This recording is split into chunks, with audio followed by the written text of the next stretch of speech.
సాయిరామ్ సమర్థ సద్గురు సాయినాథ్ మహారాజ్ కీ జై. మన సాయి బిడ్డలందరికీ నమస్కారం ఫ్రెండ్స్. ఎలా ఉన్నారండి? ఏం చేస్తున్నారు? అందరూ బాగున్నారు కదా? మన సాయినాథుని దయ వలన అందరూ బాగుండాలని మనస్ఫూర్తిగా బాబావారిని కోరుకుంటూ ఈరోజు సాయినాథుడు అందించే సందేశం ఏంటి అంటే కనుక, తల్లి సమయం లేదమ్మా, ఈరోజు రాత్రి 12 గంటల లోపు ఖచ్చితంగా ఇలా జరగాల్సిందే.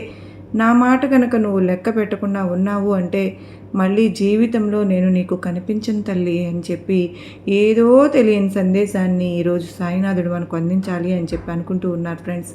మరి సాయినాథుడు ఏ సందేశం అందించినా కూడా అది మన భవిష్యత్తుకు పునాది అని చెప్పి మనందరికీ తెలిసిన విషయమే కదా. మరి అయితే బాబావారు ఎవరికైతే సాయినాథుని మీద పూర్తి నమ్మకం విశ్వాసం ఉందో వారందరూ కూడా ఈ వీడియోకి ఒక చిన్న లైక్ అయితే ఇచ్చి ఈ వీడియోని అయితే వినడం స్టార్ట్ చేయండి. దానికంటే ముందుగా చాలామంది కూడా అక్క బాబావారి సందేశాలు మాకు ఇప్పటి వరకు ఎన్నోసార్లు కనెక్ట్ అయ్యి మాకు జీవితంలో ఎన్నో విషయాల గురించి, నా జీవితంలో నా ఫ్యామిలీలో ఎన్నో ఇవాళ రోజున మా బంధువులు చాలా చాలా సంతోషంగా ఉన్నారు అంటే దానికి కారణం బాబావారు మా జీవితాల్లో ఎన్నో చోట్ల చక్కగా పరిష్కార మార్గాలని చూపించి మేము ఆశించిన మార్పులు మనకు జరిగి మేము చాలా సంతోషంగా ఉన్నామక్క, ఇదంతా బాబావారి ఆశీస్సులతోనే మాకు జరిగింది అని చెప్పి ఎంతోమంది చెప్తూ ఉన్నారు ఫ్రెండ్స్. మరి మీకు అంతగా నచ్చినప్పుడు చిన్న లైక్ ఇవ్వడం మాత్రం మర్చిపోతూ ఉన్నారండి. మీరు ఇప్పటి వరకు సబ్స్క్రైబ్ చేసుకోకపోతే కనుక తప్పకుండా సబ్స్క్రైబ్ చేసుకుని మీకు వీడియో నచ్చినట్లయితే చిన్న లైక్ అయితే ఇవ్వండి. నా మీద నమ్మకంతో మీ సమస్యలు ఏవైతే ఉన్నాయో అవి మీరు ఖచ్చితంగా కామెంట్ సెక్షన్లో షేర్ చేయండి. నేను బాబావారి గుడికి వెళ్ళినప్పుడు తప్పకుండా మీ సమస్యల గురించి ప్రేయర్స్ అయితే చేయిస్తానండి. మీకు ఎటువంటి సమస్యలు, దానికి తగిన పూజలు అవన్నీ కూడా బాబావారు ఖచ్చితంగా పరిష్కారాన్ని చూపిస్తారు. 100కు 1000% జరుగుతుంది అన్న నమ్మకంతో కనెక్ట్ అవ్వండి ఫ్రెండ్స్. సమస్యల నుంచి బయటపడండి. ఇక సాయినాథుని యొక్క సందేశం విషయానికి వచ్చాము అంటే కనుక, తల్లి సమయం లేదమ్మా అని చెప్పి ఎందుకు చెప్పాను అంటావు బిడ్డా? ఈ రాత్రే 12 గంటల లోపు ఎందుకు చూడమని చెప్పి ఉంటాను? ఖచ్చితంగా వినాల్సిందే అని చెప్పి కూడా ఎందుకు అన్నాను అని అంటే అంటావు. ఇదంతా కూడా చూస్తే మనసులో నీకు ఎటువంటి ప్రశ్న మెదులుతూ ఉంది అంటే, ప్రశ్నలు ఏవైనా కానివ్వు, నీ మనసుకు ఊరటను కలిగించే సందేశంతో ఈరోజు నేను వచ్చాను. నువ్వు ఎన్ని ప్రశ్నలు అయితే మనసులో వేసుకుంటూ ఉన్నావో ఆ ప్రశ్నలన్నింటికీ కూడా సమాధానం దొరికే సందేశంతోనే వచ్చాను. బిడ్డ, జాగ్రత్త పడు, జాగ్రత్తగా విను, ప్రతిదీ కూడా నీకు అర్థమవుతుంది. అప్పుడు నీ కోసం నేను నీ ముందుకు తీసుకువచ్చిన ఈ చిన్న చిన్న కథలను జాగ్రత్తగా విన్నావు అంటే అసలు ఏం చేయాలి అని కూడా నీకు తెలుస్తుంది. ఒక ఊరిలో రామదాసు అని చెప్పి ఒక భక్తుడు ఉన్నాడు. ఆ భక్తుడు బాబా గారి మీద చాలా నమ్మకాన్ని పెంచుకున్నాడు. బాబావారు అంటే ఎంతో ప్రీతి. లేచింది మొదలు పడుకునేంత వరకు కూడా బాబా గారి నామస్మరణం కొన్ని 100 సార్లు చేస్తాడు. బాబావారికి నైవేద్యం పెట్టకుండా ఏ రోజు కూడా ముద్ద కూడా తినలేదు. ఇక తన భక్తికి మెచ్చి అందరూ కూడా రామదాసు అని పిలవకుండా సాయిదాసు అని పిలవడం మొదలుపెట్టేశారు. అయితే ఇక తనకి భార్యకి కూడా ఉంది, 2 బిడ్డలు కూడా ఉన్నారు. పాపకు ఒక 6-7 సంవత్సరాలు ఉంటాయి, బాబుకు ఒక 2 సంవత్సరాలు ఉంటాయి. పిల్లలిద్దరినీ కూడా చాలా ప్రేమగా పెంచుతారు. అయితే ఒకరోజు ఉన్నట్టుండి రామదాసుకు వేరే ఊరు వెళ్ళాల్సిన అవసరం వస్తుంది. అది కూడా ఒక రాత్రి ముందే బయలుదేరవలసి వచ్చింది. తనతో పాటు తన భార్యను కూడా తీసుకుని వెళ్ళాల్సి వచ్చింది. ఇక భార్య తన యొక్క చిన్న బిడ్డ అంటే బాబు ఎవరైతే ఉన్నాడో 2 సంవత్సరముల బాబు, ఆ బాబు అమ్మను వదిలిపెట్టి ఉండలేడు కదా, తనతో పాటు తీసుకెళ్లాల్సి వస్తుంది. వెళ్లే ముందు రామదాసు కూతురుతో చెప్తాడు. ఏమని అంటే కనుక, అమ్మా, సాయి తాతకు వెళ్ళి నైవేద్యం సమర్పించి రావాలమ్మా. మనం ప్రతిరోజు కూడా సాయి తాత దగ్గరికి వెళ్తాం కదా, అక్కడికి వెళ్ళి సాయి తాతకి పాలిస్తాం కదా మనం. అలాగే నువ్వు రేపు ప్రొద్దున నేను ఉండను కదా, కనుక ఊరు వెళ్తున్నాను, కనుక సాయి తాతకు వెళ్ళి నువ్వు ప్రసాదం పెట్టి తినిపించి ఇంటికి వచ్చి నువ్వు అన్నం తినాలమ్మా, అర్థమైందా అని చెప్పి ఆ చిన్న పాపకు చెప్పి వెళ్తారు ఆయన.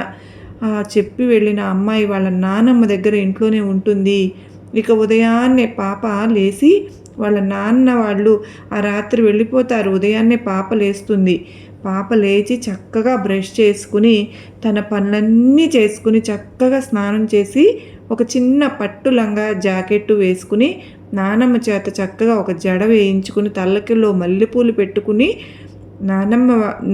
నాన్న రోజు ప్రసాదంగా ఏం తీసుకుని వెళ్తారు, అవేంటో ఇచ్చావు అంటే గుడికి వెళ్ళి సాయి తాతకు పెట్టేసి నేను ఇంటికి వచ్చి అన్నం తింటాను నానమ్మ అని చెప్పి అంటే, సరేనమ్మా, నాన్న రోజు సాయి తాతకు పాలు ఇచ్చి వస్తారు, నేను ఈరోజు పాలు తీసుకుని ఇచ్చిరా అని చెప్పి చక్కగా ఆవు పాలను బాగా మరిగించుకుని వాటిని చల్లార్చి పాపకు ఒక గ్లాసులో పోసి సాయి తాత అంటే మన బాబావారు అన్నమాట అక్కడ ఇచ్చి రమ్మని చెప్పి పంపిస్తుంది బాబావారికి. పిల్ల చక్కగా ఆడుకుంటూ పాడుకుంటూ గుడికి వెళ్తుంది.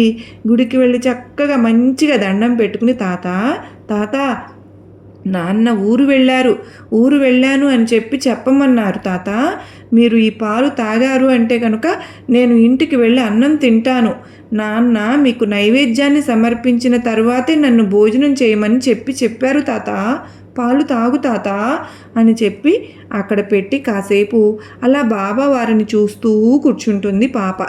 ఇక ఎంతసేపు ఉన్నా కానీ ఆ గ్లాసులో పాలు తరగవే, ఎంతసేపు చూస్తుంది, దాదాపు గంట సేపు వాటి వంకే చూస్తూ బాబావారికల్లే చూస్తుంది.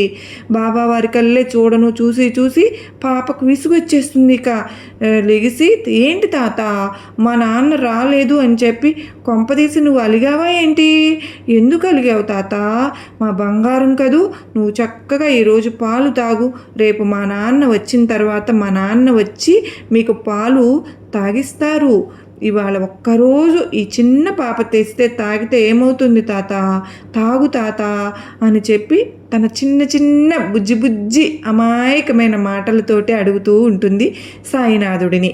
అయితే ఇంకా ఎంత అడిగినా కూడా ఏమీ ఉపయోగం లేదు. బాబావారు అక్కడి నుంచి రారు, పాలు తాగడం లేదు. ఆ పాలు తాగితేనే పాప వెళ్తుంది. మరి ఏం జరుగుతుందో చూద్దాము. అయితే ఇంకొక అర్ధగంట సేపు గ్లాసు వంక బాబావారి వంక చూసి మళ్ళీ లేచి పాపకి బాగా కోపం వచ్చేస్తుంది. ఈసారి పాపకు కోపం వస్తే దేవునికి ఇష్టం ఉండదు కదా. బాబావారు ఇప్పుడు కూడా బిళ్ళలు నవ్వుతూ ఆడుతూ పాడుతూ తుళ్ళుతూ ఉంటేనే సాయినాథునికి ఎంతో ఇష్టం. కోపగించుకోకూడదు. మా అమ్మ రోజు తమ్ముడికి ఇలాగే అన్నం తినిపించేటప్పుడు ఏమేం మాట్లాడుతుంది, మా బుజ్జివి కదూ, నువ్వు మా బంగారానివి కదా, నువ్వు అన్నం తిన్నావా అని చెప్పి మాట్లాడుతుంది కదా.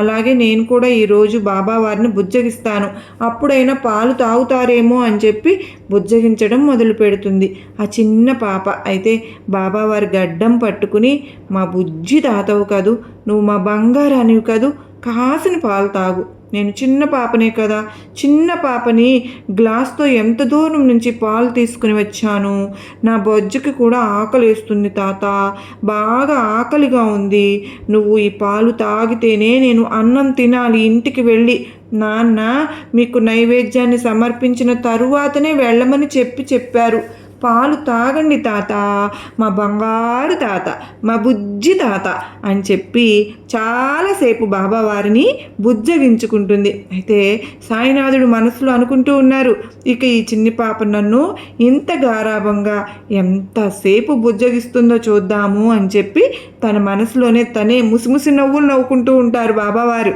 అయితే ఇక ఈ పాప అడిగి మళ్ళీ కాసేపు పక్కన కూర్చుని ఈసారి మళ్ళీ అర్ధగంట తర్వాత లేచి వస్తుంది. పెద్దగా ఏడుస్తుంది, బాబా నేను తెచ్చిన పాలు మీరు తాగడం లేదు, ఏంటి బాబా మీకు ఈ పాలు తాగకుండా నేను ఇంటికి వెళ్తే మా నాన్నకి నేను చెప్పిన మాట అబద్ధం అర్థమైపోతుంది కదా, బాబా బాబా తాగండి బాబా, మా బుజ్జి తాత కదూ, ప్లీజ్ బాబా, బాబా ప్లీజ్ బాబా తాగండి బాబా అని చెప్పి బతిమలాడుతూ ఉంటుంది.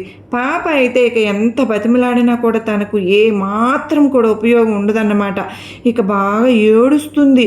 పాప ఏడ్చి ఏడ్చి ఏం చేయాలో అర్థం కాక ఒక రకమైనటువంటి బాధ, ఒక రకమైనటువంటి కోపం, ఈ రెండింటిని కూడా మనసులో పెట్టేసుకుని తన తలని ఎదురుగా ఉన్న బాబా పాదాల దగ్గర పటామని చెప్పి కొట్టుకోవడం మొదలు పెడుతుంది. పాపకు బాగా నొప్పి వస్తుంది. అలా కొట్టుకుంటూ ఉంటే పాప నొప్పికి ఇంకాస్త ఏడుస్తుంది. అయ్యో, ఇక్కడ పాలు తాగలేదనే బాధ, ఇంకా నొప్పి బాధ, కోపం బాధ, ఇన్ని బాధలకి ఇంకా కోపం ఎక్కువైపోయి తన తలను ఇంకా గట్టిగా కొట్టుకుంటూ ఉంటుంది. సరిగ్గా 2 దెబ్బలు తలకు కొట్టుకున్న తరువాత 3వ దెబ్బ తన తలకు తగలకుండా సాయినాథుడు చేతిని అడ్డం పెడతారు. పాపకు మెత్తగా తగిలి పైకి లేచి కూర్చుంటుంది. అక్కడ చూస్తే అఖిలాండ బ్రహ్మాండ కోటి రాజాధిరాజ యోగిరాజ యోగీశ్వరుడు ఆ షిరిడి సాయినాథుడు సాక్షాత్తు తన కళ్ళ ముందు ప్రత్యక్షమయ్యారు ఆ పాపకు. అయితే ఇంతటి అదృష్ట భాగ్యం అనేది ఎంతమందికి దక్కుతుంది? అసలు ఎంతమంది సాయినాథుని దివ్య దర్శనాన్ని చూడగలిగారు, తన నిజరూప దర్శనాన్ని చూడగలిగారు? ఈరోజు ఆ పాపకు ఆ అదృష్టం దక్కింది. ఆ పాపకు అది అదృష్టం అని తెలియదు. ఎందుకంటే చిన్న పాప కదా. ఇక సాయినాథుడు అలా ఎదురుగా రాగానే చాలా సంతోషపడిపోతుంది. ఆ సంతోషం తనను చూసినందుకు కాదు, ఆ పాలు అయిపోతాయి కదా, బాబా పాలు తాగడానికి వచ్చారు కదా అన్న సంతోషం. ఇక గ్లాసుడు పాలు కూడా తన చేతితో పట్టుకుని బాబా వారికి తాపిస్తుంది. బాబా, ఎందుకు ఇందాకటి నుంచి నేను పిలిస్తే రాలేదు తాత? నేనేమన్నా తప్పు చేశానా? నీకు ఈ పాలంటే ఇష్టం లేదా? నీకు భోజనం తేలేదు అని చెప్పి కోప్పడ్డావా నా మీద? ఈ పాలు ఏమన్నా నిన్నటివి చద్ది పాలు అనుకున్నావా?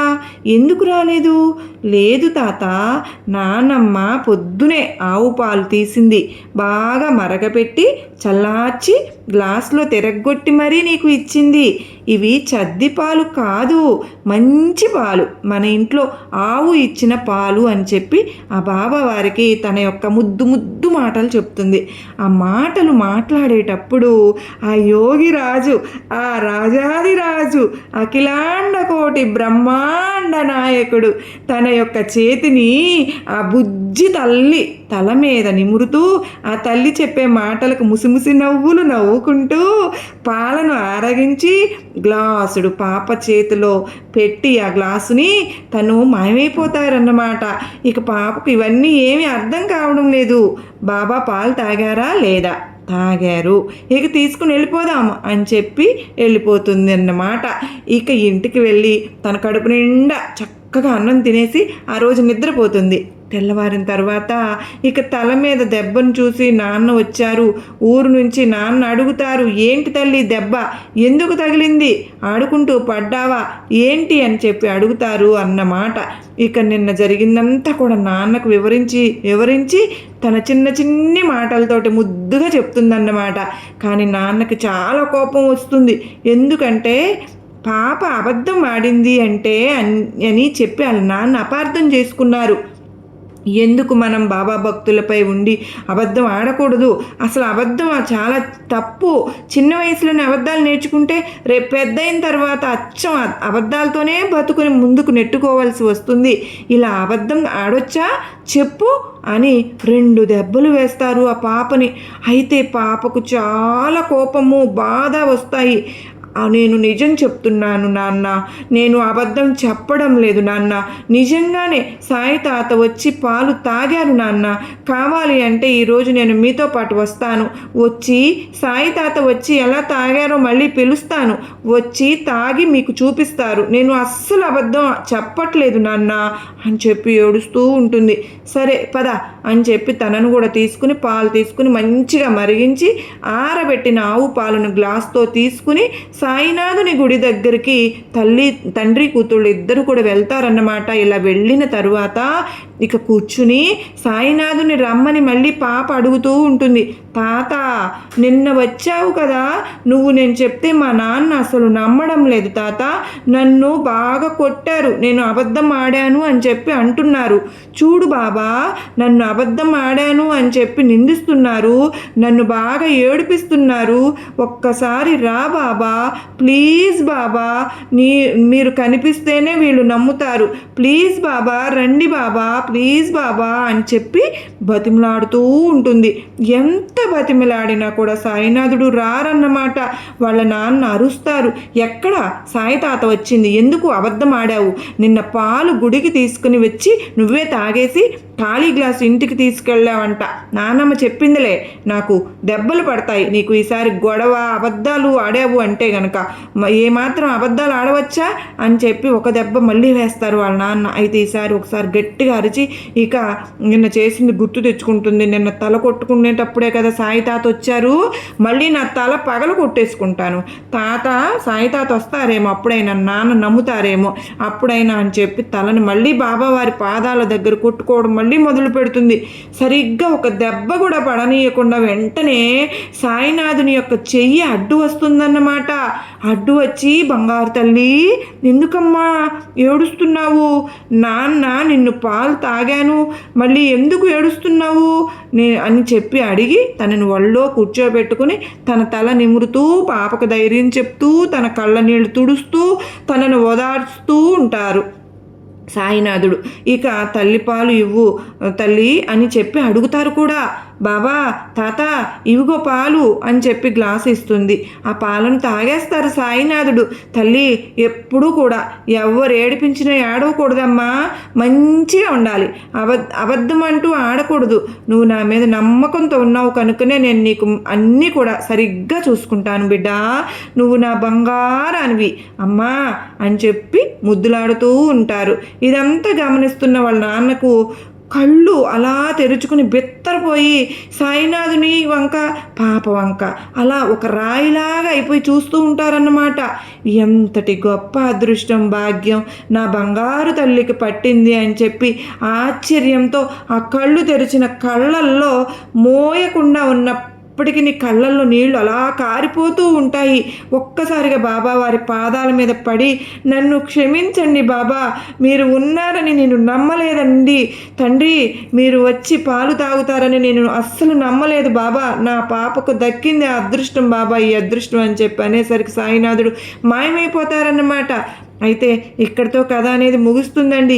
ఈ కథ ద్వారా సాయినాథుడు చెప్పాలి అనుకుంటున్నటువంటి నీతి ఏంటి అంటే కనుక, తల్లి నేనున్నానమ్మా అని నువ్వు నమ్మింది కనుకనే పాపకి నా దర్శన భాగ్యం కలిగింది, నేనున్నాను అని చెప్పి సగం నమ్మిన నా భక్తుడు రామదాసు నేనున్నాను అని చెప్పి పూర్తిగా నమ్మలేదు కదా, కనుకనే నా దర్శన భాగ్యం తనకి కలగలేదు తల్లి.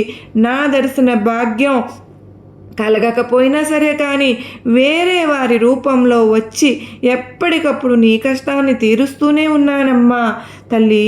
నేను నా నిజ రూప దర్శనం నీకు కనిపించకపోయినా కానీ నీ యొక్క కష్టాల నుంచి, ఆపదల నుంచి మారు రూపంలో నిన్ను ఎప్పటికప్పుడు ఒడ్డున వేస్తూనే ఉన్నాను తల్లి. మరి ఇంకెందుకు నీ బాధ, నీకెందుకు ఈ కష్టం తల్లి, ఒక్క మాట చెప్పునా వింటావా, నువ్వు నన్ను నమ్ముకున్నావు, ఏ కష్టంలోనైనా సరే ఏ నష్టంలోనైనా సరే నీకు ఏ చింత లేకుండా నేను చూసుకుంటాను, నువ్వు నేను ఉన్నాను అని నమ్మితే చాలు తల్లి. బిడ్డ, సమయం లేదు, ఎందుకో తెలుసా, ఇప్పటి నుంచి అయినా సరే కానీ నేను ఉన్నాను అని నువ్వు నమ్మాల్సిందేనమ్మా. ఎందుకంటే నువ్వు నమ్మకపోతే నేను నీకు ఏమీ చేయలేను, మళ్ళీ నీ కంట కూడా పడలేను. ఎందుకో తెలుసా, మనిషికి నమ్మకం అనేది ఎంత ముఖ్యమో భగవంతునికి మనిషికి కూడా అంతే నమ్మకం ముఖ్యం.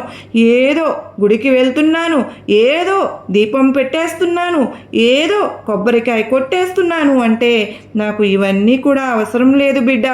నిజంగా నా సాయి నాతోనే ఉన్నారు.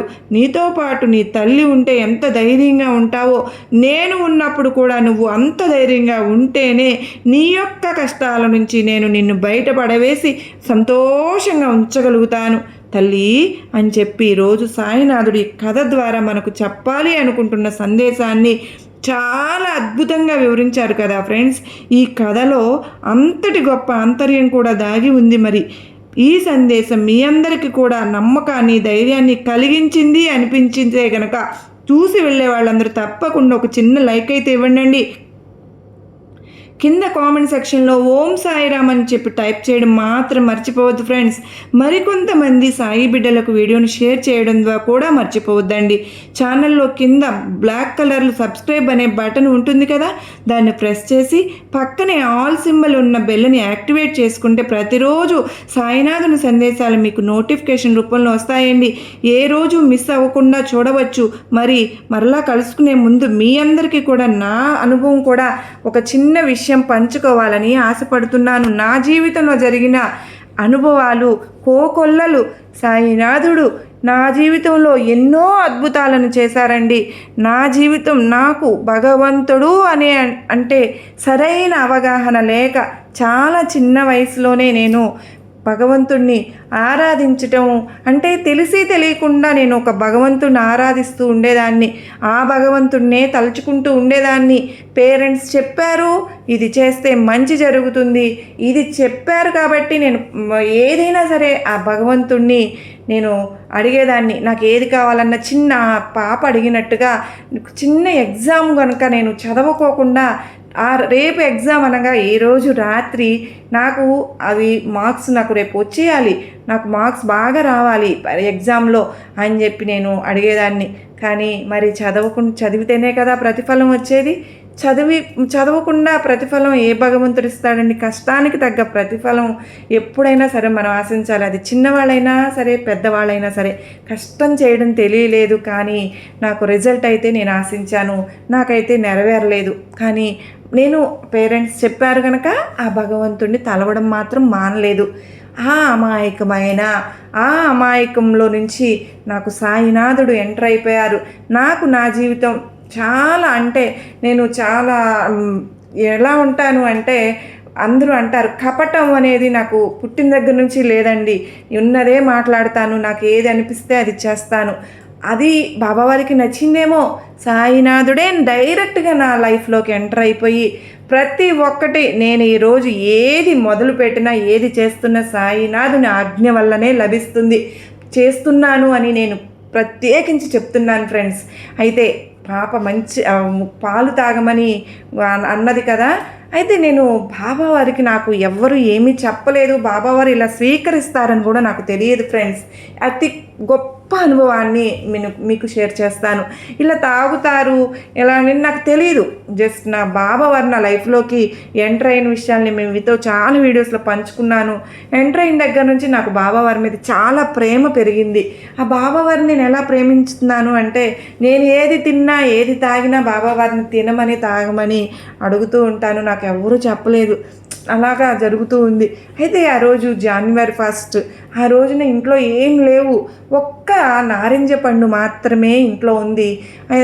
అలాగ టెంపుల్కి వెళ్ళాను, సచ్చరిత్ర పారాయణం అవన్నీ చేసుకున్నాను. ఈవినింగ్ వచ్చేసరికి చాలా స్వీట్లు, January 1 కదండి, చాలామంది ఇస్తూ ఉంటారు. ఆ స్వీట్లు అవన్నీ తీసుకొచ్చి మళ్ళీ బాబావారి ముందుకు పెట్టాను. పొద్దునైతే నారింజ పండు ఒకటే బాబావారికి ఉంది, కానీ ఈవినింగ్ వచ్చేసరికి చాలా స్వీట్స్ అనేవి ఉన్నాయి. అవన్నీ బాబావారికి పెట్టి అవన్నీ మళ్ళీ టేపై మీద సర్దుతూ ఉన్నాను.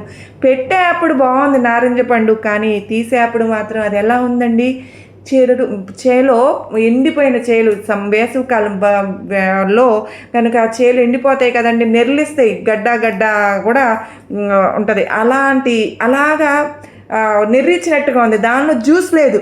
మేమందరం ఆశ్చర్యపోయాం. పక్కన వాళ్ళు అందరం కలిసి బాబావారు స్వీకరించారు అన్న దృష్టితో ఆ తొనలు తినడం జరిగింది. అందరము నమ్మకంతో బాబావారు జ్యూస్ అసలు ఏమీ లేకపోవడంతో చాలా ఆశ్చర్యానికి లోనయ్యాము. తర్వాత వాటర్ కూడా స్వీకరించారండి. ఆ లీలల గురించి మీతో నిదానంగా పంచుకుంటాను. సర్వే జన సుఖినో భవంతు, లోకా సమస్త సుఖినో భవంతు.